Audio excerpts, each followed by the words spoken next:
திரிசூலத்தின் தத்துவம் பற்றி அறிவோம். சிவபெருமானுடன் தொடர்புடைய மிக முக்கியமான சின்னங்களில் ஒன்று திரிசூலம் ஆகும். இது அவரது தெய்வீக சக்தியையும் பிரபஞ்ச அதிகாரத்தையும் குறிக்கிறது. மனித குணங்கள் 3 குணங்களாக வகைப்படுத்தப்பட்டுள்ளன.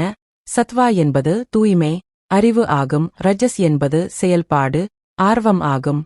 மற்றும் தமஸ் என்பது மந்தநிலை, இருள் ஆகும். திரிசூலம் இந்த 3 குணங்களையும் குறிக்கிறது. பிரபஞ்சத்தின் மீதான தனது தெய்வீக சக்தியையும் அதிகாரத்தையும் குறிக்க சிவபெருமான் திரிசூலத்தை எப்போதும் ஏந்தி இருக்கிறார். திரிசூலத்தால் தீமையை அழிப்பவராகவும் பிரபஞ்சத்தை பாதுகாப்பவராகவும் அவர் திகழ்கிறார்.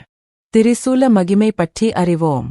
பிரபஞ்சத்தின் சமநிலையையும் நல்லிணக்கத்தையும் பராமரிக்கும் திறனையும் இது எடுத்துக் காட்டுகிறது. இது உலகப் பற்றுகளைத் துறந்து அகங்காரத்தை வெல்லக்கூடிய போதனைகளையும் குறிக்கிறது.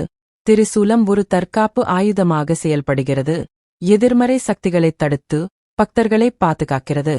திரிசூலம் பாதுகாப்பையும் செல்வத்தையும் அளிக்கிறது. அழிவிலிருந்து காப்பாற்றுகிறது. காசி நகருக்கு அவிமுக்தம் என்று பெயர் வழங்கப்படுகிறது. இதற்கு அழிவற்றது என்று பொருள். இத்தலத்தையே திரிசூலம் தாங்கிக் கொண்டிருப்பதாக புராணம் கூறுகின்றது. திரிசூலத்தை தனியாக வழிபடுவதை விட சந்திரசேகரர் திருவுருவத்தில் சாத்தி வழிபடுவது சிறப்பு.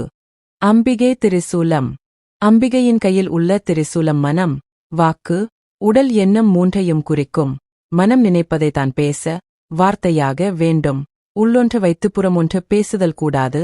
சொன்னதை காப்பாற்ற உடல் என்னும் கருவியை பயன்படுத்த வேண்டும். இதுவே சூலத் தத்துவம். இதற்கு படைத்தல், காத்தல், அழித்தல் என்றும் சொல்வதுண்டு. திரிசூலத்தை வணங்கினால் கண்ணுக்கு புலனாகாத பகை விலகும். திரிசூல வழிபாடு. பொன்னால் திரிசூலத்தைச் செய்து அதைச் சுற்றிலும் 8 திசைகளிலும் அர்த்தாயுதங்களை நிலைப்படுத்தி அஸ்திர பூசை செய்வர். அத்தி மரத்தாலும் கருங்காலி மரத்தாலும் சூலங்களைச் செய்து வழிபடுகின்றனர். சூலத்தின் மையத்தில் 3 கிளைகளில் சிவபெருமானையும், இடது கிளையில் திருமாலையும், வலது கிளையில் பிரம்மதேவனையும், 3ம் கூடுமிடத்தில் விநாயகர், முருகன், வீரபத்திரர், சாத்தன் ஆகியோரையும், அதன் கீழுள்ள கண்டத்தில் ஏகாதச ருத்திரர்களையும், அதன் கீழுள்ள பத்மத்தில் அர்த்தமாத்ருகா, அர்த்தலட்சுமிகள் ஆகியோரையும் பூஜிக்கின். நன்றி. Please share and like, subscribe.